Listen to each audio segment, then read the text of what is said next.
tardes a todos. Vamos a dar inicio a un nuevo podcast de CONAREC, que es el segundo del año. En esta oportunidad vamos a charlar un poco sobre recuperación cardiovascular. Soy María Lucer, miembro del comité científico, como ya dije, y estoy con Nelson Polo Taborda, que es mi compañero. Es un honor para nosotros presentar a quienes nos acompañan el día de hoy, que son recuperadores, y más que eso, son personas que han escrito un poco la historia de la recuperación en Argentina y han también escrito el nuevo consenso de recuperación cardiovascular que se publica a continuación en conjunto con la Sociedad Argentina de Cardiología. Contamos con la presencia del doctor Jorge Bilbao, del doctor Leonardo Seoane y el doctor Carlos Ruano y el doctor Ricardo Levin, que se va a anexar a la reunión. Buenas tardes a todos. Primero que nada, queríamos preguntarle junto con Nelson cómo surgió la necesidad de crear un nuevo consenso de recuperación cardiovascular. Bien, no sé si querés que empiece hablando Jorge No, vos y sos el Carlos. director, che, vos sos el director. Sos Con el Ricardo. director, sos el director. Con Ricardo. Bueno, Por un favor. poco surgió en el Consejo de Emergencias de la SAC, en el cual vimos que el último consenso llevaba más de 10 años, ¿no? Había sido publicado en realidad en el 2014, pero se diseñó en el 2012. Y vimos que, bueno, un poco la cardiología y la recuperación había cambiado. Empezó a haber nuevas cirugías mínimamente invasivas, TAVI, empezamos a tener contacto en cierta manera con hemodinamia también, asistencia ventricular, que hasta hace 10 años la verdad era ciencia ficción para nosotros, y bueno, todo esto creo que hizo que la tecnología vaya cambiando y la cardiología, si bien digamos la recuperación uno va afuera y lo hacen los anestesiólogos cardiotorácicos o lo hacen terapistas, acá generalmente somos cardiólogos, pero cardiólogos que tenemos que tener un poco de todo. Tenemos que tener conocimientos de perfusión, de terapia intensiva, de anestesiología.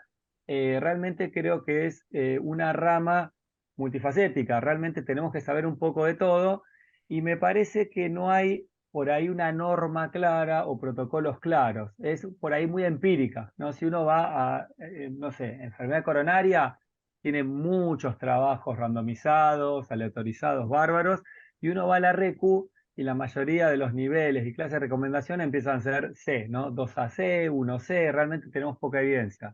Entonces me parece que un poco surgió eso, que hacía más de 10 años, es una rama que no hay mucha evidencia, realmente muchos son opiniones de expertos, y justamente quisimos hacer eso, ¿no? Juntar a la mayoría de los expertos en recuperación en nuestra región y bueno, tratar de determinar realmente recomendaciones que nos ayuden a todos, ¿no? Todos los que vamos a hacer recuperación.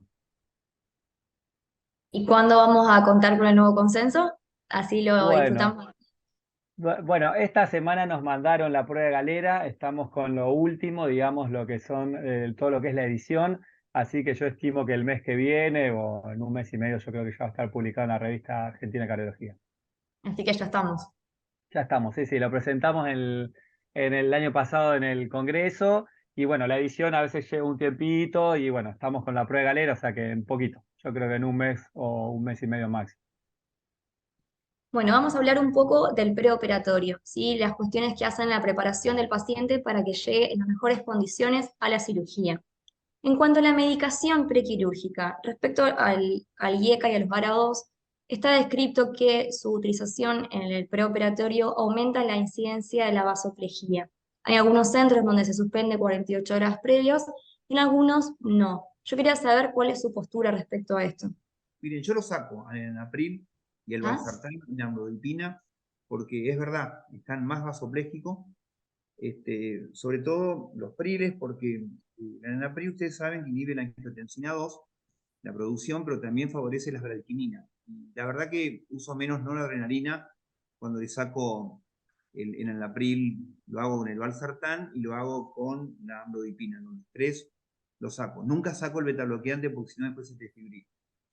Así que quiero ser tajante, cortito, así participan todos. La amlodipina también la saca. Sí, porque le usas mucho más a noradrenalina y te tiene agarrado, ahí no le podés sacar la sonda. Es un tema la vasoplejía.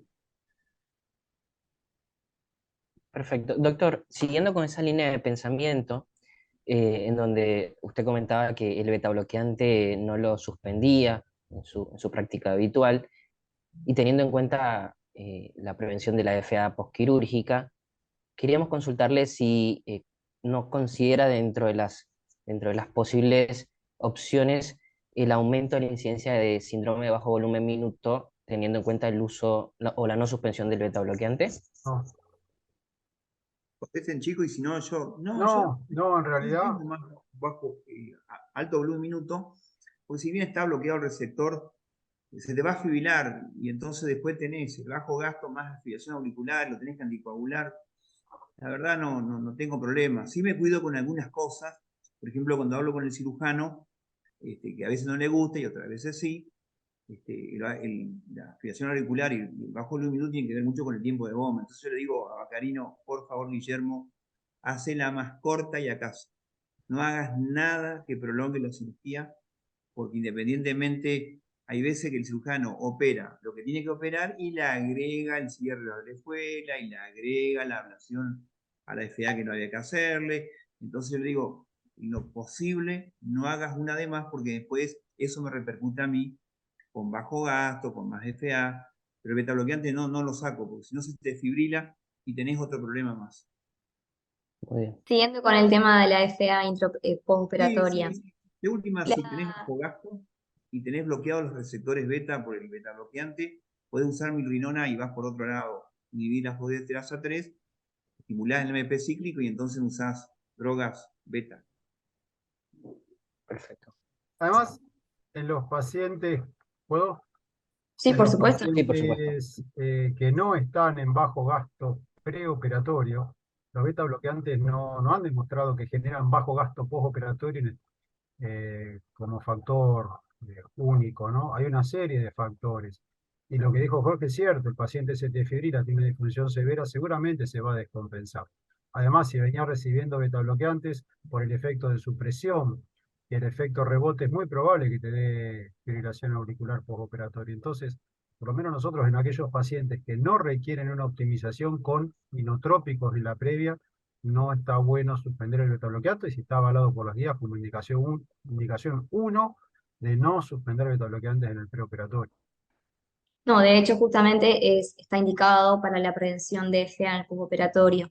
Junto con la miodarona, que ahora en las nuevas guías empezó a aparecer también con un nivel de evidencia similar. Yo quería saber en qué pacientes ustedes optarían por la miodarona prequirúrgica para evitar la FA en el postoperatorio en vez de los betabloqueantes. Las guías que recomiendan, en general cuando vos analizás todas las guías de los últimos 15 años, es un tema que actualicé hace poco, que está en el libro de emergencia de medicina crítica. La gran mayoría, la indicación de la amiodarona es clase 2, 2A. Solamente en las últimas guías, que creo que son de la Sociedad Europea de Cirujanos Cardiotorácicos, del año 2020, 2021, son los únicos que la ponen como una indicación clase 1. Y cuando vas a la bibliografía, se remite a la bibliografía vieja, o sea, bibliografía que no ha sido tomada en consideración por otras guías. Entonces, es raro que en las últimas guías, con la misma bibliografía, es indicación 1 y en las guías previas es indicación 2. Ahora estamos hablando de niveles de indicación y de evidencia. Lo que sí está claro en quiénes usaría, y creo que en aquellos pacientes de muy alto riesgo de desarrollar FA en el postoperatorio, que el mayor riesgo de desarrollar FA está dado por la edad. Pacientes mayores de 75 años tienen la mayor incidencia de FA en el postoperatorio, los reemplazos mitrales, cuando sabemos que va a haber una auriculotomía, o en aquellos pacientes renales o EPOC. En ese subgrupo muy específico de pacientes, me plantearía usar amiodarona con o sin betabloqueantes asociado, que es otra discusión. Y agregaría, Carlitos, en las contraindicaciones de betabloqueantes, ¿no? Nosotros generalmente vamos ahí, los pacientes que realmente o están hipotensos o tienen un EPOC severo, un grado de obstrucción severa, creo que ese es el nicho de la miodarona. Y lo mismo, coincido, sacarle el betabloqueante no tiene sentido, es la deprivación de betabloqueante es una de las principales causas de fibrilación auricular en el postoperatorio. Creo que lo que uno debería cuestionarse es si no lo toma, si lo inicia. Y en ese caso lo tenés que hacer con tiempo, no lo puedes hacer el día previo, lo tenés que hacer por lo menos una semana antes como para que la titulación sea gradual. Creo que ese es el escenario que uno debería pensar, ¿no? Cuando beta Sí, bloqueante creo que son y 4 días cuando... por vía oral, de acuerdo a un estudio hace como 20 años, que es el más grande Exactamente. de amiodarón en la prevención, el papaviar. Ahí está la importancia del control preoperatorio y del seguimiento del paciente. Y en el paciente que desarrolla FA postoperatoria, doctor Ruano, eh, hay mucha controversia acorde a la conducta de anticoagulación a largo plazo. Hay muchos autores que le atribuyen la FA propia a la inflamación que se da del intraoperatorio, y en cambio hay otros autores que dicen que el paciente que hace una FA en el postoperatorio ya tiene la predisposición y probablemente la volverá a hacer. Por lo que si tiene la indicación por el chat y es un paciente que puede anticoagularse sin mediar contraindicación, se debería anticoagular a largo plazo. ¿Cuál es su postura de esto? Partamos de la base que para que se produzca fibrilación auricular en postoperatorio tiene que haber un sustrato y tiene que haber algún gatillo, ¿no? Entonces, y en base a eso, uno toma o no conductas asociado al score de riesgo de hemorragia, el CHA2, ¿no? Y el tema es que la incidencia de fibrilación auricular en el postoperatorio es fundamentalmente en los primeros días de postoperatorio, donde siempre hay un gatillo que no existe después. Porque en realidad la inflamación desaparece, la anemia desaparece, los trastornos electrolíticos desaparecen, la isquemia desaparece. Nosotros lo que hacemos, y además es lo que se sugiere, si el paciente no tiene un score de un CHA2 muy alto, si persiste más de 48 horas, sí quedaría anticoagulado. Si no, es muy discutible, nosotros generalmente no lo anticoagulamos. No sé qué opina Jorge, no sé qué opina Leo. Bueno, miren, vieron que hay una cantidad de causas para que el paciente se fibrile, pero nosotros con la base de datos tenemos un podio donde cuáles son los que más se fibrilan. Una es la que dijo Carlito, que 70 años o más se fibrilan más. Otros son los que tienen patología mitral, estenosis, insuficiencia, se fibrilan más. Y los que tienen la aurícula dilatada. Son los 3 que están en el podio. De ese vos esperás que se desfibrile. Una vez que se fibrila, nosotros anticoagulábamos a todo lo que se fibrilaba y tuvimos 7 taponamientos. Entonces, ¿qué dijimos? Tenemos que parar porque estamos tan preocupados que no embolice que parece que no nos preocupa que sangre. Un paciente que tiene cirugía mayor. Entonces acordamos, y nos va mejor, que con 2 FA documentadas el paciente sale anticoagulado y después se discute por el CHA2-VAC si le suspendés o no. Si te vas a suspender, ponele lo anticoagulás 3 meses. A veces te viene bien porque es la válvula mitral y de paso lo anticoagulás, además por la FA, por la válvula mitral, pero al momento de suspender, haces un holter y si el holter no tiene ninguna FA, le sacás la anticoagulación. Sí, si uno va a las guías, creo que es una de las partes de los baches de la guía, ¿no? Hoy lo hacen por ChatBus, pero a uno Sí. le cuesta creer, ¿no? El paciente que dice, no tuvo nunca un episodio de FA o nunca constatado, ¿no? No sabemos, no es que está en telemetría de por vida.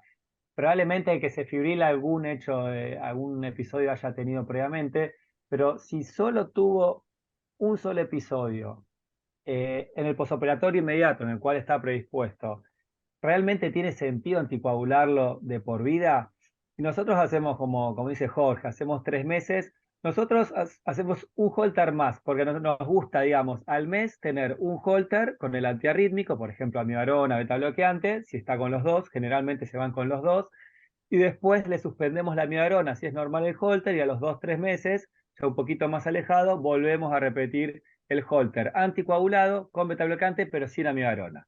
Ya si tiene 2 holters sin fibrilación auricular y sin amibarona el último, ahí definimos, bueno, según CHA2-VAS o no, si tiene sentido o no anticoagular. Lógicamente un CHA2-VAS de 4 probablemente sí, un CHA2 de 1 o 2 lo podemos discutir riesgo-beneficio, ¿no? Sí, es algo discutible, justamente. Lo otro importante, chicos, es que a veces vos lo querés anticoagular y lo tenés que derivar al paciente porque vino a operarse de una ciudad de Entre Ríos chiquita que no hay hematólogo. Ahí guarda, porque le estás dando una droga que es peligrosa. Y nosotros, si no es valvular, ahí usamos los NOA. Le cuesta un poco más, pero estamos más tranquilos de darle un NOA a un paciente que en su ciudad porque es chica, no hay hematólogo, no está debidamente anticoagulado, es peligroso, se te puede ir el rin o la misma amiodarona te prolonga el rin, entonces ahí usamos los nuevos anticoagulantes. ¿Cuál usa Jorge? ¿Qué ¿Cuál- pregunta? No, a mí me resulta cómodo el Apixaban. Ah, Es el que más me gusta, lamentablemente es el más caro, pero bueno, y trato de no perderlo. Yo, por ejemplo, ese que mandé a San José, al lado de Colón, digo, no, vuelva en 15 días, lo quiero ver, a ver cómo está, porque el problema de la pizza van que no tiene un antídoto. Reversor, ¿no? Si Si guarda te con eso, porque sangra, puede salir mal. mm, Y a veces, si no puede venir, le hacete una placa, hacete un eco donde pueda, a ver si no hay líquido. Se llega a fibrar de vuelta, cuidado con ese, porque puede tener líquido pericárdico, y ahí te conviene. Y a la mínima de cambio le digo, volvé. Sí, se va con la condición que estamos probando. nosotros 15 días lo dejamos acá en Capital Federal. Bueno, esa es la otra, dejarlo una semana, 10 días. 2 semanas, hasta todos los controles, eco sin Exacto. derrame, Y está primer bueno. control con cirugía, le sacás los cables epicárdicos y a los 15 días vas a hacer. Eso es algo que hacemos en el preoperatorio. Hay una parte de la historia clínica que dice contexto social. Si no es de la zona, a dónde se va a ir, tiene dónde quedarse 10 días. Y creo que es algo que no es menor, ¿no? Un paciente, como decís, se va a un lugar que no tiene cirugía cardíaca en el inmediato y se tapona, probablemente la evolución sea fatal de ese paciente. Sabés Sí, que respecto al taponamiento cardíaco, puede ser precoz y tardío. El tardío es el que está relacionado con la anticoagulación. Yo llamo tardío el que se produce después de las 48 72 horas. Los estudios hablan de 7 días. Pero más allá de eso, el factor predictivo más importante de taponamiento en un paciente anticoagulado es el derrame pericárdico al alta. Si es moderado o moderado a más, tiene un 60-70% de desarrollar taponamiento en el próximo mes. Entonces, hacer un eco al alta o a los 10 días no está demostrado, pero sería un predictor de que ese paciente uno lo puede estar más tranquilo o no respecto a la posibilidad de desarrollar taponamiento, ¿no? sí, es verdad. Una cosa que nos pasó bueno, tuvimos que hacer algo que no hace todo el mundo. Resulta que yo le dejaba el manejo a los hematólogos y en esa ventana hasta que el acenocumarol o warfarina hace efecto, le ponían enoxaparina. Y a raja tabla 1 mg/kg y la enoxaparina es tan buena que sangra. O sea, es tan buena anticoagulante que termina sangrando. O sea, arreglé que hasta que haga la ventana y que el ring se acerque a 2, no usemos tanta inoxaparina. Es decir, yo no los dejo pasar del 60 cada 12. Empezamos con 40, 40 cada 12, 60 cada 12, pero 80 cada 12 lo hablé con Aris Cancela, le digo, mira, no, disculpame María Esther, se nos están taponando, venía lo que dice Leonardo, que sacás el cable del marcapaso, y tuvimos algunos problemas con esa ventana maldita de la enoxaparina, la dosis caprichosa de 1 mg/kg. Entonces acordamos de no poner más de 60 cada 12 hasta que el cinturón llegue a 2 de ring, y ahí sí. Eso es clave. Nosotros lo tenemos protocolizado también y solo le ponemos dosis plena de 1 mg/kg cada 12 si es mitral mecánico como puente o aórtico mecánico más FA. Esas dos situaciones son las que van con puente a dosis plena. Si no, 40 cada 12, que entre lento no va a generar una trombosis en 2 o 3 días. Me acuerdo que en Cleveland le empezaban el antagonista de vitamina K inmediato. Y si total en 2 o 3 días le sacás el tubo y a los 3 días ya está en rango. Y no lo vas a tener anticoagulado inmediatamente. Nosotros es como que ya Sintrón tan temprano no, pero sí, obviamente, de puentes no completos, no con dosis completas. sí, para Sí, minimizar un poco el riesgo. sí, pues te puede sangrar y después el taponamiento es un tema que no tiene que pasar, porque aparte después cuando tenés que anular de vuelta, si ya se taponó, el taponamiento tiene un problema, que a veces es por el rin y a veces es un sangrado venoso, que no terminás de saber la punción que evacúa el taponamiento, pero nunca sabés el origen del sangrado. Lo tenés que volver a anticoagular y te empieza a asustar, ¿viste? Empezás a sentir que estás jugando en el borde, el sistema presiona para que lo des de alta, es decir, no quedás tranquilo con eso. ¿No? Una situación que a ninguno nos gusta pasar con otros pacientes. Ahora, Leonardo, vamos a hablar un poco de los temas un poco más de tu ámbito, del balón de contrapulsación de aórtica. En tu centro, ¿a qué paciente se le indican de manera estandarizada o qué van viendo para decir a este paciente antes de entrar al quirófano le vamos a poner un balón? Bien. No está Ricardo todavía, ¿no? No, que es amante del balón. No, todavía No, no. no está Ricardo. Bueno, Aprovechemos. mira, estamos hablando en el pre, ¿no? Ahora lo escucha y se conecta Estamos en seguramente. el pre. Mira, el pre hay algunas indicaciones que son claras. Nosotros en el pre lo llevamos en un paciente, por ejemplo, que está en lista de trasplante cardíaco, que está obviamente en un shock cardiogénico, y generalmente cuando empieza, digamos, en esa caída en el cual ya cada vez necesita más drogas inotrópicas y no alcanza, uno generalmente coloca el balón de contrapulsación, de esa manera rápidamente pasamos a una lista, digamos, de emergencia y esa es una de las indicaciones, lógicamente, pacientes en shock cardiogénico que no alcanzan las drogas vasoactivas y es un paso antes de ir a un ECMO y una asistencia completa, ¿no? O sea que el balón es una de las indicaciones claras. Una segunda indicación clara creo que es la angina refractaria, pacientes por ahí 3 vasos con angina refractaria que necesita una CRM, ese paciente nadie va a dudar de ponerle un balón de contrapulsación. Y me parece que el tercer escenario claro son las complicaciones mecánicas del infarto, ¿no? Un paciente que tiene una IM aguda, con ruptura músculo-papilar, lógicamente es una cirugía lo antes posible, pero hasta estabilizarlo el balón creo que es una estrategia clave para llevar la cirugía. Esas 3 son fundamentales. Yo, Después hay otros escenarios que, bueno, se los dejo a Carlos y Jorge, no sé qué opinan. No, yo ahí para un poco redondear lo de Leonardo, que yo coincido, fíjense que en realidad ya la situación era una indicación de balón, porque nadie le niega un balón a una complicación mecánica, una angina refractaria, un tipo que está en shock, lo tenés que operar, el balón lo tiene ya por la situación. Lo que yo no hago es que un paciente con riesgo isquémico le pongamos un balón profiláctico, eso ya hay un trabajo que dice que no tiene beneficio, pero sí lo podés considerar después al balón. El balón, ustedes saben que hoy está dividida la opinión, que sí, que no, que sirve, que no sirve. Yo creo que el balón es útil en el paciente isquémico, es fundamental, sobre todo la función en diástole que perfunde las coronarias, y te baja la poscarga y te da medio litro, 600 mililitros de volumen minuto, y para el paciente voy a decir, pero eso no es nada, al final, ¿qué hacemos con medio litro? No, haces mucho, porque si vos tenés 1,7 de índice cardíaco con 2 inotrópicos, te hace pasar el 2 de índice cardíaco. Y el balón te da un soporte, porque a veces vos establecés el flujo de las coronarias, pero la perfusión no está todavía aceptada porque el músculo se toma su tiempo. El paciente sigue atontado y el balón te ayuda. El balón también tuvo mucho prestigio en el momento que no estaba el levosimendan. Esa fue la otra. Hoy cuando tenés levosimendan y tenés un recurso más que antes no estaba. Y en ese momento era lo que teníamos. Entonces hay mucha gente experta en balón, Ricardo, que le gusta el balón. Y después el balón tiene pocos efectos colaterales. Eso es lo otro. Las asistencias que quieren reemplazar al balón son mejores. El ECMO es mejor que el balón, porque, digamos, conceptualmente alivia la isquemia y la sobrecarga metabólica que tiene un corazón.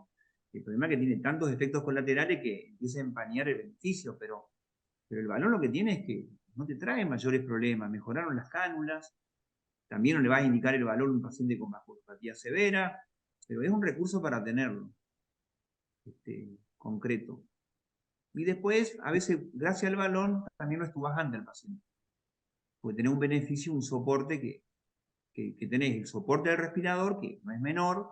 El respirador no es solamente un soporte de oxígeno, sino que baja la poscarga del ventrículo izquierdo. Entonces, ¿Qué les gusta primero, sacar el balón o el respirador? ¿Esa es la bueno, en asistencia realidad es así. mecánica respiratoria o la mecánica circulatoria? Esa es Bueno, es un una gran linda debate. discusión. Si uno está en la emergencia, conceptualmente, uno no debiera descomplejizar la A y la B hasta que no resuelvas la C, desde el punto de vista de la emergencia. Es decir, nadie estuvo un paciente, pero ¿qué pasa? Es tan temible la neumonía asociada al respirador que nosotros a veces le hemos sacado el respirador en algunos pacientes antes y algunas veces cuando le hemos sacado el balón antes. Queda a criterio siempre tené cuidado con el cirujano porque el cirujano pone el balón, no le saques el balón sin avisar. Tratá de negociarlo, tené cuidado con eso porque te puede ocurrir un accidente al sacar la cánula, cada tanto un balón se pega en la aorta, es raro pero pasa, y tengan cuidado, porque si siempre ese tema del balón, háblenlo con el cirujano, pero puede haber algún paciente que le sacás el balón antes, sobre todo cuando es coronario con buen ventrículo, que fue por angina inestable, y si fue por bajo gasto, tal vez lo estuvo antes porque le tengo miedo a la neumonía sea respirador. O sea, no es tan tajante, es más... No es tan fácil, no es tan fácil. Y El después, tema, sí. no No, digo que si le sacás el tubo y lo querés sentar bien para trabajar, tiene un balón en bueno, la ingle. No lo podés es sentar cierto. bien, no lo podés poner a 90 grados al paciente. Eso es otro, son temas prácticos que no son tan sencillos. Yo hago así, cuando yo veo que el soporte inotrópico lo puedo bajar un 50%, bueno, voy por uno de los dos soportes. Lo que nunca hago, y mirá que el cirujano me empuja, porque el cirujano quiere que esté desayunando, porque le dijo a la familia que no le iba a pasar nada al paciente y de repente lo tiene con dos soportes. Yo lo que nunca hago, le saco los dos soportes a la vez. Si vos le sacaste el balón, no se te ocurre estubarlo el mismo día. Si lo estubaste, no saques el balón el mismo día. Hacelo en un día diferente, te va mejor. Porque después le sacás todo, que el residente a las 4 de la tarde solo, y a las 6 de la tarde te está llamando que no orine el paciente. Y te conviene sacar de a poco, ser prudente. Es el ABC, da una asistencia por vez. Sí, tengan cuidado con eso. Muy bien, perfecto. Sí, tiene muchos bemoles y hay que ir de a poco, eh, de acuerdo a la descomplejización del paciente. Doctor, usted mencionaba que a veces los pacientes tenían doble soporte y demás. ¿Qué inotrópico recomienda en los pacientes con síndrome de bajo volumen minuto? ¿Hay Yo le voy a uno contar mejor que el algo que otro? Carlitos se va a dar cuenta. Nosotros, que después vino Leonardo, teníamos la dopamina y era un desastre porque te orinaba por el efecto de dopamina. Cuando aparece la nueva adrenalina, que yo estaría en cuarto año de residencia y Carlito tal vez en primero, fue un Al antes revés. y después de la aparición de la nueva adrenalina. Fue terrible. La nueva adrenalina, que está vendida como un vasopresor, no es despreciable en efecto beta. Es decir, no es un vasopresor puro como la fenilefrina. Y te digo que si yo me puedo arreglar con nueva adrenalina solo, lo hago. Me garantiza tener una buena TAM. El paciente. La dopamina, los americanos no lo quieren usar porque tiene un efecto diurético importante y le da mucha náusea a los pacientes. Entonces usan no adrenalina. Porque es mixto el efecto. Es cierto, tiene más efecto vasopresor, pero no es despreciable el efecto beta 1 y no te da taquicardia, porque no tiene beta 2. Así que yo el preferido para mí es la noradrenalina, en principio con ese soporte, y el resto le dejo a los chicos hablar para que podamos compartir. Doctor Rubano, En ¿alguna realidad, consideración? sí, no, en realidad yo creo, y es lo que hacemos nosotros y lo que hice siempre, no existe un inotrópico para estandarizar en un postoperatorio, ni siquiera para la insuficiencia cardíaca, porque eso Jorge lo ha explicado muy bien, y frase de Jorge, y con Leonardo también lo hemos charlado, que el postoperatorio de cirugía cardíaca es el único escenario, uno de los pocos donde conjugan los cuatro shocks, distributivo, puede ser hipovolémico, obstructivo y de bajo gasto común, ¿no? Entonces, en función del patrón hemodinámico que tenga el paciente en ese momento, o si predomina el shock distributivo vasopléjico o exclusivamente el bajo gasto, yo voy a elegir la droga para ese paciente, que podrá ser un inodilatador, que podrá ser más noradrenalina que milrinona. Levosimendan es un excelente inotrópico, pero tarda en comenzar a actuar. De hecho, uno prefiere usarlo antes. Entonces creo que el tratamiento es individualizado. Por ahí la droga que para mí quedó atrás es la única que demostró aumento de la mortalidad en shock cardiogénico que a través del SOAP allá hace 10, 15 años por el efecto rítmico, que es la dopamina. ¿Mm? Salvo que requiera cronotropismo. Si no, es la droga que dejaría atrás. Y respecto a la milrinona, dobutamina, levosimendan, y la usaría en función del patrón hemodinámico que predomina en ese momento.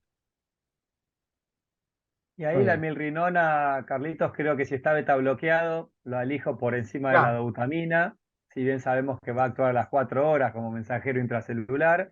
Y es importante, como dice Carlitos, el tipo de shock, ¿no? Pero nosotros tenemos muchos shock, creo que uno de los más difíciles es el bajo gasto por falla diastólica, en el cual genera movimiento anterior sistólico, genera IM, vos ves que el ventrículo es hipertrófico, chiquito, y ahí no tenés que dar un inotrópico. No quiero noradrena que lo va a fibrilar, le va a aumentar la frecuencia cardíaca, me va a cortar la diástole. Ahí yo me quedo con un vasopresor y líquido, lógicamente, precargarlo bien y justamente por ahí la vaso o la feni, cuando son por ahí puramente alfas o un B1, ¿no? Un receptor de vasopresina, creo que eso es importante cuando hay falla diastólica. Y si hay por ahí falla ventricular derecha, recordar que tanto los vasopresores como un hidratador son buena opción. Creo que la milrinona es una buena opción. Y no va a alcanzar solo con la milrinona. Seguramente o vaso, o adrena, o nora, o un vasopresor vamos a tener que tener. Creo que a veces está bueno hacer una sinergia y no usar un inotrópico único dosis máxima, sino una sinergia para tener efecto y no todos los efectos colaterales de una sola droga. y reforzando lo que dijo Leo, que quiero reforzar lo que vos dijiste, que por ahí pasó un poco de alto, si el paciente venía beta bloqueado, no usar estimulantes beta, ¿no? Usar milrinona que actúa por otro motivo o levosimendan. Ahí, sumado a todo lo que dicen los chicos, vamos a suponer que tengan un paciente que tiene milrinona y no la combinación es buena. Es decir, si vos tenés un paciente muy, sobre todo en el mixto, el shock mixto, puedes tener un vasopresor inotrópico y un vasodilatador inotrópico. Y combinás milrinona adrenalina. ¿Qué defecto tiene esa combinación? Que cada tanto le extrañás, y les digo cómo lo solucionan, que las dos drogas no dan tanta frecuencia. Y extrañás que el paciente tenga 20 latidos más. ¿Cómo lo resolvés? Bueno, una es el marcapaso que te puso el cirujano auricular, lo pones 20 latidos más y resolviste el problema. ¿Qué te pasa con el marcapaso cuando es aurículo ventricular que es secuencial? Cada tanto por darle 20 latidos más, sacás los inotrópicos o bajás la dosis a la mitad. Esto es interesante, jugar con el marcapaso, tenés un recurso fundamental y hay muchos pacientes que tienen bajo de un minuto, nada más que porque le subiste la frecuencia.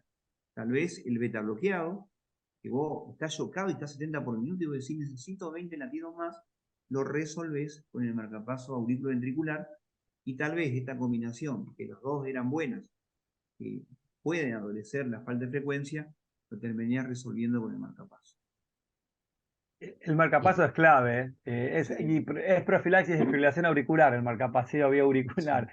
Y creo que la falla ventricular derecha y la hipovolemia es clave. Lo marcapaseás y es clave. Cuando tenés una disfunción ventricular severa izquierda, bueno, llega una frecuencia en la cual no ayuda tanto, pero bueno, uno tiene que buscar la frecuencia óptima para cada paciente, ¿no? Creo que es mágico. Y las cargas, la carga y la sincronía B, eso me parece son cosas que uno a veces se olvida, que esté bien precargado, que no tenga una poscarga excesiva y que esté sinusal o al menos tenga una sincronía con una correcta frecuencia. Antes de llegar a los vasopresores, creo que eso es importante. Exacto.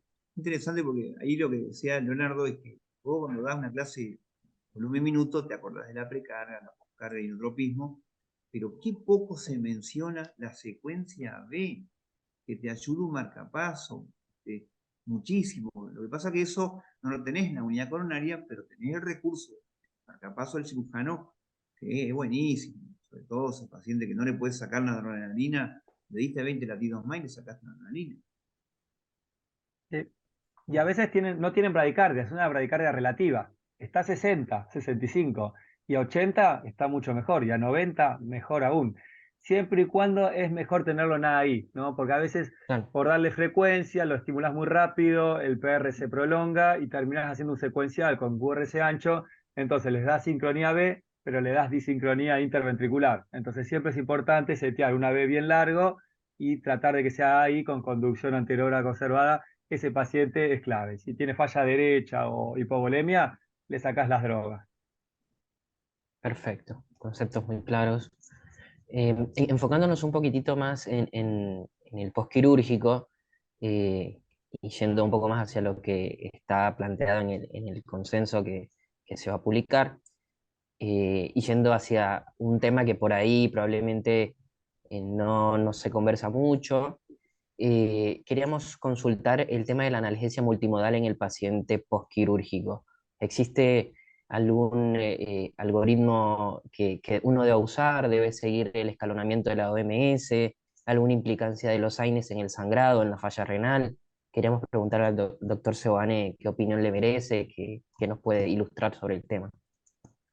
Bueno, cuando uno habla de analgesia hoy ya es la norma en el cual tiene que ser multimodal y con bajos opioides, ¿sí? Uno si tiene pocos opioides y multimodal va a prevenir el delirium postoperatorio. Es más, y cuando habla de multimodal, uno habla de AINES, habla de los tradicionales, paracetamol, hablamos, por ejemplo, de gabapentin, pregabalina, algunos ya lo hacen preoperatorio, y creo que también es importante lo que es los bloqueos regionales que se están usando, que se pueden hacer guiados por ecos y bajan muchísimo la dosis de opioides. Entonces, si tenemos pocos opioides, pocas benzodiazepinas y multimodal, incluyendo bloqueos regionales, realmente mejora muchísimo, menor estadía en UTI, mejores pronósticos, menor delirium postoperatorio, todo lo que se asocia a una mayor mortalidad del paciente. Creo que eso es fundamental y nosotros generalmente lo hacemos con un ultra fast track, eso no sé si lo van a hablar, generalmente si no se extuban en quirófano, se extuban a las 6 horas, y es un poco lo que recomiendan los protocolos ERAS, ¿no? Lo que es a nivel de lo que es el perioperatorio de cirugía cardíaca, creo que es clave. Nosotros puntualmente, para cuando salen intubados, usamos remifentanilo, es una droga por ahí cara, pero que tiene una metabolización rápida con esterasas plasmáticas. Yo la cierro a los 5 minutos, el paciente está lúcido, hace una PVE, una prueba de ventilación espontánea correcta y se extuba. En ese momento, obviamente, lo trabajamos con morfina en paralelo, con una dosis equivalente a morfina para que no tenga una deprivación absoluta de opioides. Y generalmente esas primeras 7, 8, 10, 12 horas del primer día están con bomba de morfina. Y luego, cuando cerramos la bomba, a las 2 horas, lo que hacemos es indicar codeína con paracetamol. Hacemos generalmente también paracetamol endovenoso, siempre no superando las dosis tóxicas, lógicamente. Y el AINES prácticamente lo arreglamos. A veces está el error conceptual de que el AINES es un rescate. El AINES no es rescate. La morfina es rescate. El AINES hay que arreglarlo y usamos ketorolac con naproxeno según el nivel de dolor, si es endovenoso o bioral, y si no alcanza, podemos eventualmente llegar a dar algún rescate de morfina. Y si el dolor puntualmente es a nivel de los drenajes, podemos llegar a hacer una infiltración con bupivacaína y en algunos casos que cumple criterios, una extracción precoz de los drenajes también es una buena, digamos, estrategia cuando el dolor es puntualmente el drenaje y no de la esternotomía. Pero bueno, hay múltiples esquemas, ese es un poquito el que usamos nosotros. Bueno, Bien, Leonardo, tocaste un tema que no vamos a dejar pasar, que es el tema del ultra fast track. Se está hablando mucho del fast track, la estrategia de estos pacientes y el resultado que tiene. Sigue siendo un poco controversial, en algunos centros está implementándose y en otros no. ¿Querías contarnos un poco en qué se basa la estrategia fast track y si la implementan en todos los pacientes o si van viendo las características del paciente preoperatorio para ver si se animan o no a implementarla ya de base? Bueno, creo que para el Ultra Fast Track lo primero que necesitas es un anestesiólogo que se anime, que generalmente hay, pero lo más difícil es el equipo multidisciplinario, ¿no?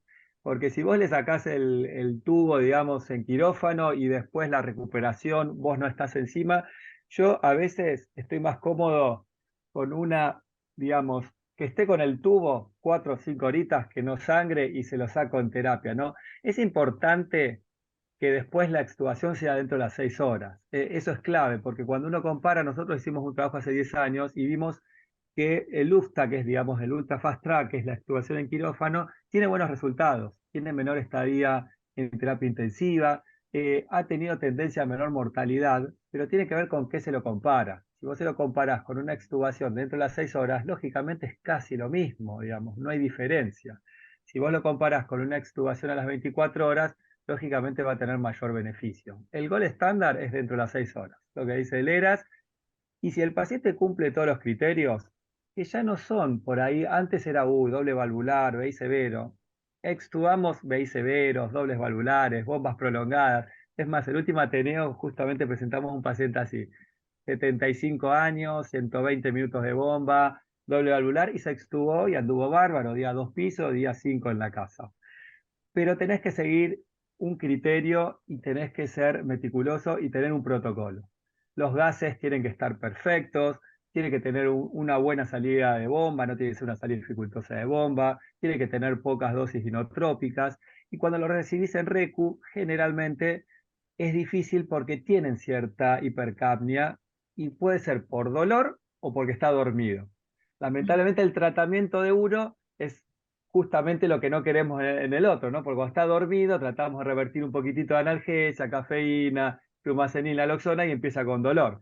Y si está con mucho dolor empezamos con la morfina y se nos puede dormir. Entonces, ese tratamiento antagónico debería ser un equilibrio muy delgado, y en algunos casos hasta podés necesitar una máscara de interfaz o un BNI si obviamente tiene un sensor adecuado, pero es mucho más laborioso en algunos casos el Ultra Fast Track. Por eso digo que es clave tener un protocolo y un trabajo multidisciplinario que se haga lo mismo en quirófano que en RECU. En realidad, yo por ahí voy a disentir un poco con Leo, pero por la sencilla razón de que no trabajo ahí, no porque esté diciendo las cosas mal. No, la verdad que como residentes trabajamos en muchos lados, ¿no? Y aunque no nos guste, en la mayoría de los centros, los recuperadores, no formamos parte del ambiente quirúrgico. No todos trabajamos como el Austral, no todos trabajamos como el ICVA. En Naval por ahí sí, en otros lados no. Entonces, es como que la mayoría de los centros que operan, la sala de recuperación, unidad coronaria, no forma parte del team quirúrgico, ¿no? Entonces, ahí es como que no existe ese trabajo en equipo, y si yo voy a recuperar un lugar donde digamos, no estoy en el quirófano, no conozco o no trabajo codo a codo con el anestesista, a no ser que sea una cirugía sin bomba, que haya tenido cero complicación, prefiero que me lo traiga intubado y yo tomarme el trabajo de ver cómo evolucionan las primeras horas y yo tomar la decisión de extubarlo. Porque para el cirujano y el anestesista la cirugía es exitosa cuando el paciente llega extubado de quirófano, y las complicaciones se dan en las primeras horas de postoperatorio. Y como dijo Leo, 6 horas de intubación no le cambian el pronóstico a nadie, más de 24 por ahí sí. Así que digo yo porque no todos trabajamos en los centros de Leo o de Jorge, ¿no? La mayoría de los residentes que escuchan esto van a trabajar en otros centros, van a ser guardias en centros con poco volumen de cirugía, y la verdad que yo en esas circunstancias prefiero que me lo traigan intubado, salvo, vuelvo a repetir, sin bomba y con cero complicación, buena función ventricular, etcétera, etcétera. Perdón. No, al contrario, gracias por todos los aportes. Vamos a hablar de un tema que a mí particularmente me impactó mucho, que fue un capítulo que previamente no estaba en el consenso previo, que lo presentaron en el Congreso de la SAC, que fue el capítulo de paro en la RECU. Fue un capítulo que creo que es bastante innovador, y quería saber más que nada cómo surgió la necesidad de hacer un algoritmo de novo de una situación tan frecuente que tiene tantos procedimientos distintos a cualquier otro escenario clínico. No sé, Jorge Bilbao, si me quiere contar un poco. Bueno, yo no fui el de la idea, creo, ahí me va a corregir Carlito o Leonardo, me parece que el de la idea fue Nani, me parece. Yo me sorprendió, porque yo les cuento lo que yo aprendí en otro lugar. Cuando yo fui a Cleveland, que fui 3 veces, me llamaba la atención la poca complejidad que hay en la recuperación. Eran todas cortinitas, es cierto, hay 70 pacientes, pero yo digo, ¿dónde está la complejidad de la Cleveland Clínica para salvar pacientes tan graves? Y la realidad es que ellos la complejidad la tenían en el quirófano. En el quirófano hay 30 personas caminando, hay 4 anestesistas, hay 3 ecocardiogramas transesofágicos, está la farmacia, está el hematólogo, están los cirujanos, y entonces la orden era que no salía un paciente del quirófano hasta que no esté perfecto. Entonces podía estar ya operado, pero no salía del quirófano hasta que no esté ordenado. Entonces llegaban a la sala de recuperación y prácticamente era para estubarlo, o era para hacerle la placa o el electro. Y también me llamó la atención que los cirujanos ni el electro miraban, cosa que me chocaba porque yo venía de otra escuela. Entonces, era raro ver un paro. Ahora, distinto en la Argentina, que el paciente sale del quirófano en algunos lugares sangrando, sale con bajo gasto, sale con 50 de sistólica, y creo que surge por eso el algoritmo de paro, que no está mal, pero qué difícil es que vos resuelvas en la recuperación lo que ya no salió resuelto del quirófano. Es eso lo que pienso. Ujú. Sí, yo creo, bueno, Antonella Bayalardo también formó parte, ella escribió con Sebastián el algoritmo. Lo planteamos de manera conjunta porque, a ver, creo que el paro en RECU es especial. Mi primer día de residente presencié un paro en RECU y una apertura torácica en RECU, y realmente me impactó, y es el día de hoy que todavía me acuerdo que me decían chocalo y con la cuchara interna no sabía cuántos joules ponerle, porque digo, ¿cuánto le pongo a la cuchara interna a un paciente que lo abren en la terapia? Entonces creo que el paro en RECU es el único paro que es distinto. Es distinto porque es en una unidad la más compleja o no, en la que tenés el máximo equipo. Es más, yo generalmente la alarma de paro en RECU no la hago sonar, porque tenemos todo, tenemos los 6 fantásticos que tienen que estar ahí, que son los enfermeros, que va a estar la vía aérea, tenés el laboratorio cerca, tenés gente experta en el área, por lo que meter 25 personas en un paro no tiene sentido. Sabemos que la vía final generalmente puede ser abrir el tórax en RECU, o sea que es algo que tenemos que tener en cuenta. Lo primero es avisar al cirujano, no es alarma de paro, avisar al cirujano que puede ser una apertura acá, en una unidad monitoreada, en el cual uno está ahí, el cirujano está ahí, y que a veces masajear de manera vigorosa puede generar más daño que beneficio, que es algo que uno no piensa. Uno empieza en el esternón, y como bien describía Anto, tal vez empezar en la mamila izquierda hacia el esternón, con una no tan vigoroso, que el cirujano más de una vez te dice, para un poquito que vas a romper todo, ¿no? Que a veces es lo que uno no mira. Y después tenemos el tema de los cables del marcapaso, que no son poca cosa. Entonces, generalmente lo que decíamos era no volvernos locos por masajear, tal vez hacer 3 cardioversiones cuando es TB o FB sin pulso, o sea, TB sin pulso o FB, darle chance a la cardioversión eléctrica o la desfibrilación en realidad, o la actividad eléctrica sin pulso, lo mismo. Y en algunos casos, recordar que si tenés el marcapasos puesto, a veces hay que sacarlo, porque puedes tener una FB o algo que no estás viendo, que el marcapasos te lo tapa y es un ritmo desfibrilable y no lo estás viendo y lo tomás como una actividad eléctrica sin pulso, o al revés, una actividad eléctrica sin pulso que en realidad por ahí es un bloqueo que con el cable del marcapasos lo sacás del paro. Entonces creo que esas cositas, resumiendo, que es una unidad cerrada, que es un paro presenciado, de máxima complejidad, que en la vía final muchas veces es la apertura del tórax, a veces es un shock hipovolémico, que simplemente es un sangrado quirúrgico que termina en esa vía final. El tema del masaje especial y del marcapaseo que te puede tapar una FB, o un marcapaseo que te puede sacar un bloqueo, creo que hace un paro realmente distinto, y me parece que ameritaba nos parecía que ameritaba un capítulo aparte. Es por eso Ade- que un poco lo hicimos. Además, a mí me ha tocado reanimar y abrir pacientes como médico, ¿eh?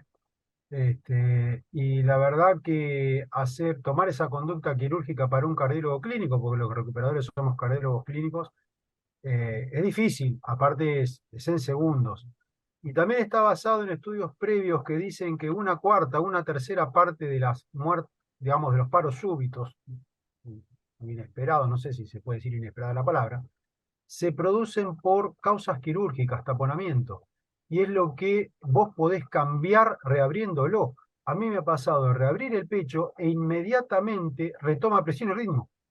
Después viene la parte más difícil, que es lo que decía Leo, tenés que tener al cirujano al lado, porque de dónde sangra, de dónde viene, eso que te dicen los cirujanos, vos metés el dedito donde es imposible. Es imposible, la realidad es que es imposible, lo tenés que tener al lado del cirujano. Pero el objetivo de esto es dar un aval científico, aunque sea con nivel de recomendación de expertos, para que los médicos que están en la sala de recuperación estén habilitados y no hagan mala praxis por abrir un paciente, ¿no?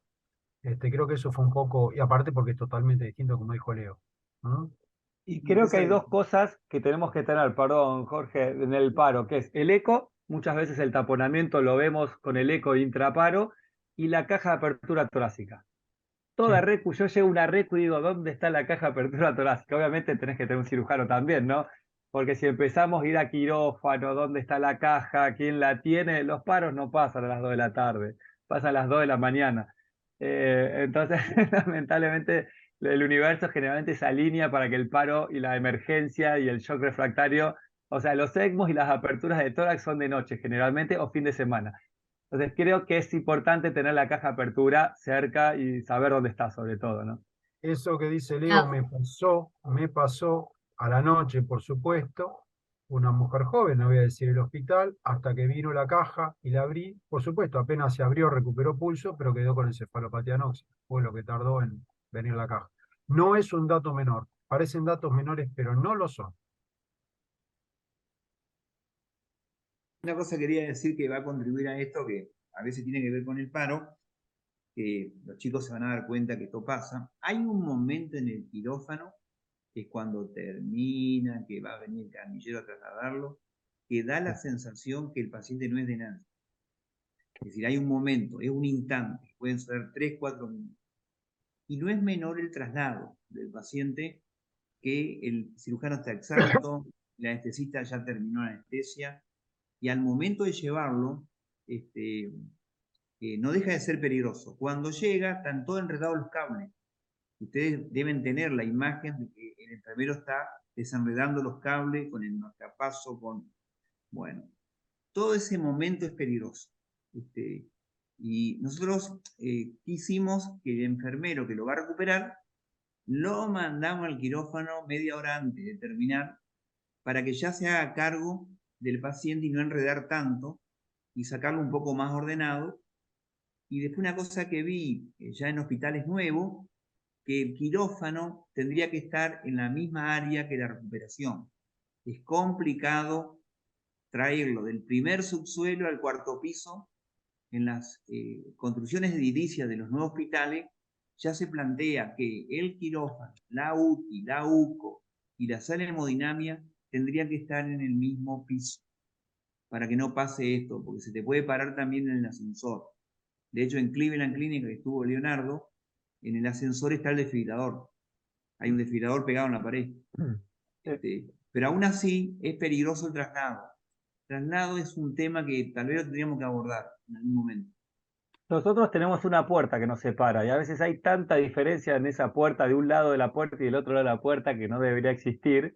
Y eso es clave. Es más, las asistencias las ponemos en recu solo por eso.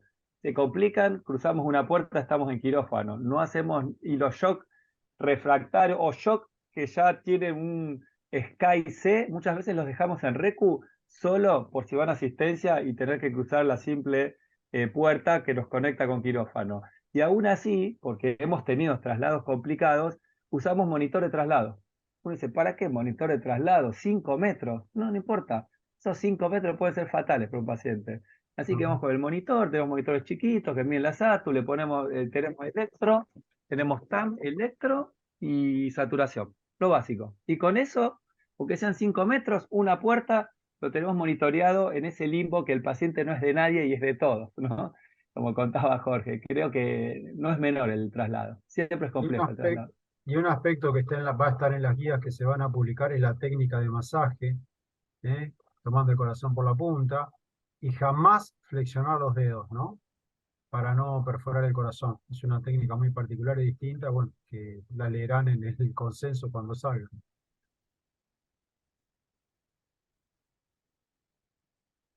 Bueno, muy bien. Eh, ya para ir cerrando, em, con relación a estas preguntas en el posquirúrgico, queríamos consultar en el paciente en quien uno sospecha síndrome bajo volumen minuto, ¿qué estrategia o qué evaluación inicial priorizaría? ¿Ecocardiograma para monitoreo hemodinámico o Swan-Ganz? ¿Con qué recomendación o con qué estrategia ustedes les recomendarían al residente que iniciara primero? ¿Es una complementaria a la otra? ¿Una es mejor que otra? Doctor Bilbao. Bueno, empiezo yo, pero esto es un tema para los tres y para ustedes también. Primero, ustedes sospechan el bajo volumen minuto cuando el paciente clínicamente tiene hipotensión, oligoanuria, está frío, tenés que sospecharlo. Le pedís marcadores tisulares, confirma el trastorno tisular, láctico elevado, saturación baja, delta PSO2, traten de pedir 3 para que si 2 tienen razón es porque le está pasando lo mismo. Ya que no hay un marcador tisular, el mejor no hay uno que supere a todo. Cuando tienen eso, pidan la imagen primero. ¿Por qué? Porque la imagen ya es, quiero ver el corazón, quiero saber si el problema está dentro del corazón o afuera. El Swan-Ganz nunca está en contra del ecocardiograma, son complementarios. No existe, la pelea la hacemos a veces para que haya un debate, pero en realidad no están a favor ni en contra. También está el vigileo, que tenganlo en cuenta, sobre todo para cirugías que se hacen de la plástica tricuspidia, cirugía del TEP. El vigileo está bueno porque entonces no te metes en las cavidades derechas. Pero creo que si vos ves que ya tenés que ponerle 2 inotrópicos, tenés un balón, el eco es un instante, te fuiste y después te queda todo el día. Y a mí me parece que ahí el Swan-Ganz te ayuda. El Swan-Ganz tiene muchos detractores, le exigen que baje la mortalidad haciendo un catéter, lo cual nunca va a lograr, siempre va a perder esa pelea, porque no es como el levosimendan, que es una droga. Pero hay 3 cosas indiscutibles del Swan-Ganz. El volumen minuto, no es poco. El segundo, al instante, la saturación venosa mixta. Y tercero, la medición de las presiones pulmonares. Son las 3 cosas indiscutibles del Swan-Ganz que no lo podés poner en duda. Y después lo más discutible del Swan-Ganz son las presiones de llenado. Realmente, por momento, cuando están bajas sobre todo, no sabe que estás midiendo, sinceramente. Pero si tenés estas 3 cosas, volumen minuto, sistodiastólica en la pulmonar, que no es poco, y saturación venosa mixta, no podés estar perdido. Yo creo que son 2 métodos que se complementan, uno no excluye al otro. El ecocardiograma es fundamental porque divide aguas, función ventricular conservada, función ventricular severa. Es el único método que diagnostica un taponamiento. Entonces, el ecocardiograma transesofágico no debe faltar. Y después, para hacer el monitoreo, seguimiento y optimizar el tratamiento, el SWAN es fundamental. El SWAN es fundamental porque lo que dijimos hoy de los diferentes tipos de shock y el monitoreo adecuado de drogas.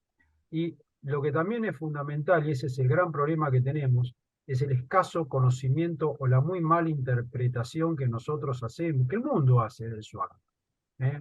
Porque si yo a ustedes les digo que el paciente tiene una presión capilar de 25, una wedge de 25, y ustedes me van a decir, démosle diurético porque está sobrecargado de volumen. Y sin embargo, el paciente con 25 de presión wedge puede no trasudar, porque la presión de trasudación capilar en un paciente ventilado con hipertensión pulmonar puede ser de 30 o 35, y encima requerir más volumen.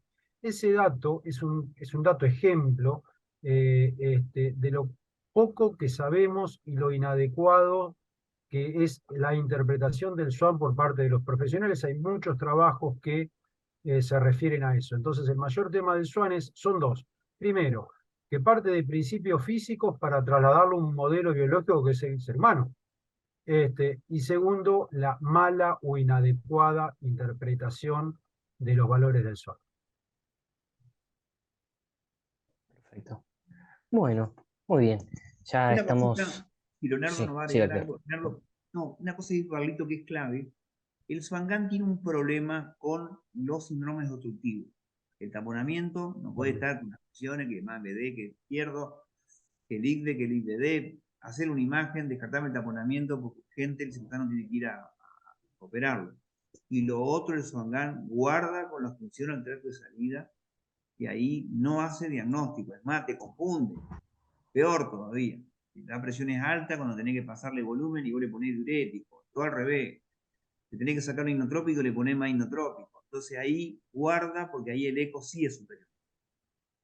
No sé, perdóname, Leonardo. No, de acuerdo, yo estoy de acuerdo completamente. Creo que el eco es primario, son complementarios, y el SWAN creo que los que más los usaría serían cuando hay un shock mixto, cuando hay una bomba larga con un BI severo, esa vasoplejía con bajo gasto e hipovolemia. Esos híbridos me parece que es clave. un trasplante cardíaco nadie lo duda, y los pacientes que tienen con mucha hipertensión pulmonar, en los cuales por ahí uno entiende cómo está la sistólica, la media pulmonar, y en algunos casos podemos definir un óxido nítrico para bajar, digamos, inhalado, como para bajar esas presiones pulmonares. Creo que esas son las dos, tres situaciones en las cuales el SWAN es clave. Y la falla ventricular derecha a mí me encanta. Presión Hay, diferencial, presión desarrollada, PAPI, cociente entre aurícula derecha y wedge, todos esos parámetros que te da el SWAN en BD no los tenés por ahí con otro método. yo quisiera agregar, porque no todos tenemos eco al pie de al pie de la cama, o en general cada vez hay más, pero eco transesofágico tal vez no. Pero SWAN es más, hay mayor disponibilidad. Hay dos diagnósticos que el SWAN no hace, que son los que dijeron recién Jorge y Leonardo. La obstrucción del ventrículo izquierdo y el taponamiento. Y el SWAN nos va a dar bajo gasto. Entonces, cuando tenemos un SWAN a la noche, no tenemos eco disponible porque el ecografista está de pasiva, y ese paciente no responde, pero ni medio, no responde en lo más mínimo, ni la más mínima respuesta, y ahí sí, venía ecografista de pasiva, aunque estés lejos, porque necesito sí o sí el SWAN porque me va a sacar de perdedor. Creo que son las dos Exacto, ahí situaciones en las Leonardo, cuales no tal sé, cual, lo dice Carlito, pagaría el cuidado. remiso, el taxi para que venga. Sí. Perdón la humorada, mala. Eh, Leonardo hablaba de la expresión desarrollada, todo eso, todo lo que pasa en el circuito derecho. Los terapistas muchas veces están enojados con el Swangan porque está el vigileo, pero los mismos terapistas que usan el vigileo, yo no estoy en contra, a mí el vigileo en algunas situaciones me gusta, son los chicos que le piden ecocardiograma a todos los pacientes. Entonces al final el vigileo no le gana solo el Swangan, sino que le gana con la vena cava, le gana con el ecocardiograma, le gana con varios. Es como que yo quiera pelear y estoy taquincón del lado mío. Bueno, no ganás vos solo, te está ayudando un monstruo, que es el ecocardiograma. Pero lo que sí desconocen, y eso es una pena, todos los chicos de terapia que rotan con nosotros, vos no podés desconocer lo que pasa dentro del circuito pulmonar, las resistencias vasculares. Yo no sé cómo invitás el óxido nítrico si no tenés resistencia, unidades WUP. No podés no conocer eso. Y en eso el Swangan es irreemplazable. Es el gol Pero estándar para medir la presión pulmonar. el bastardeo del SWAN, perdón, ya sé que estamos terminando, viene fundamentalmente a cargo de los terapistas. Yo soy terapista y hay una revisión de Cochrane de hace unos años donde muestra claramente cómo en Estados Unidos casi sobre 200.000 monitoreos bajó el uso de SWAN. ¿Pero en qué tipo de pacientes? En el estrés, en el postoperatorio no complicado de cirugía no cardíaca. En las cardiopatías complejas el uso se mantuvo muy, muy estable. Entonces, hay que ver a quién no se les pone SWAN. Es un estudio muy interesante para verlo, esa revisión. Sí, el Por eso Swangan, nosotros los tal vez, cardiólogos si le doy un intensivistas consejo a muchos chicos, insistimos con el SWAN a pesar de todo esto, de toda la bibliografía internacional. el Swangan, los terapistas lo empezaron a usar traspolando a lo que ya se sabía. Cuando lo inventa Swan y Gans en el año 70, lo hacen del modelo isquémico. Y después pasó a la recuperación y después pasó a los terapistas. Vino el vigileo, y el vigileo tiene una ventaja sobre el Swangan que lo puede dejar 10 días, 12 días. Swangan tipo 3, 4 días, sacalo porque te vas a comer la trombosis del introductor que es frecuente, 50%, sepsia catéter, y ya cuando tenés claro, sacalo, porque empiezan a jugar con el Swangan, y lo que decía Carlos más temprano, la diferencia interobservador es terrible, entonces lo expanden, le ponen diurético, no, sacalo, si igual el tercer día lo tenés claro, el Swangan ya cumplió con el efecto, y ahí está afuera. ¿Y en Y qué le si no gana lo el medís Swangan al también. Vichy? Si Claro, no lo estás midiendo claro, también, ¿viste? Segundo día ya lo dejan de medir, sacalo. No tengamos un sacalo, catéter que no porque estemos no, usando. Y si sacás acá el eso, intro también, que a veces queda, no, el intro como vía accesoria, no, intro sale con el SWAN. Creo que eso. es clave eso. Sí, entonces tengan cuidado con eso porque ahí le estás pidiendo al Swangan ya cosas que vos ya tenías claro el monitoreo, ya sacaste, está fuera el Swangan ahí. Entonces no te entusiasmes con dejarlo, es cómodo dejarlo, pero traten, porque si no aparte te alejas de la clínica del paciente, lo cual es peligroso, porque perdés el enfoque clínico por mirar, te mareás con el monitoreo y te gusta. Yo siempre digo, el monitoreo hemodinámico al cardiólogo le gusta como al terapista le gusta el respirador. Le gusta. Así que Así bueno. es, así es, muy interesante. Bueno, para ir concluyendo, queríamos pedirle a cada uno un mensaje final.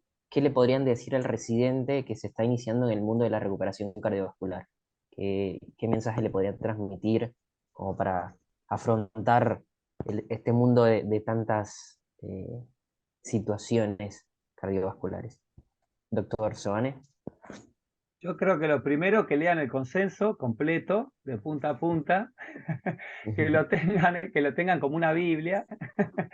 No, digamos, realmente creo que es importante tener una noción, tener guías. Uno en la urgencia, lamentablemente, tiene que actuar rápido y esto se hace de manera algorítmica, con protocolos, con algoritmo y en este caso con un equipo multidisciplinario. Siempre el cirujano va a ser tu aliado, siempre va a poder resolver tu situación. Y después es la práctica. Lamentablemente uno puede leer todo, pero si vos no llegaste a recuperar 100, 200 o los pacientes que sean, el N que sean, uno siempre cuando piensa que la sabe toda aparece algo nuevo y algo nuevo. Y la Recu tiene eso que a mí me parece mágico, que cuando pensás que viste todo, siempre hay algo más o algo que lo sabías y te lo olvidaste. Entonces siempre tenés todos los diagnósticos. Me acuerdo que cuando hacía clínica, te decía el clínico, el médico clínico es rico por la cantidad de diagnósticos diferenciales que puede hacer. Acá es lo mismo. O sea, uno piensa, bueno, sí, el bajo gasto, hipovolemia y vasoplejía. No, hay otras cosas. Puede estar taponado, puede tener un bajo gasto por falla diastólica, puede tener un shock mixto, o puede tener el peor patrón que es la falla ventricular derecha con el que nos pasa muchas veces con el bajo gasto por falla diastólica. Son dos tratamientos totalmente antagónicos y no podemos dividir el corazón en dos y hacer distintos tratamientos. Entonces creo que tengan la teoría, que lean el consenso, que estén siempre con alguien, con un staff que los ayude. Pregunten, pregunten, pregunten y busquen siempre todos los diagnósticos porque puede haber alguno que se nos esté pasando, aunque si no lo pensamos no lo vamos a poder tratar. Perfecto, doctor Sigo, Ruano. sigo yo, así cierra Jorge. No, el mensaje que le puedo dar a los chicos es que es una especialidad o subespecialidad apasionante. Te tiene que gustar mucho la medicina crítica y abarca todos los aspectos de la medicina crítica, tanto cardiológica como no cardiológica. Y es difícil, por eso es difícil el desafío del consejo, del lío, de sistematizar, porque cada paciente es un mundo diferente. Y la verdad que eso hace que esta especialidad sea apasionante y que en pocos tiempos, pocos días, un paciente que está prácticamente con muy pocas posibilidades esté en la casa. Y eso la verdad que es maravilloso. Bueno, lo dejo a Jorge para que cierre.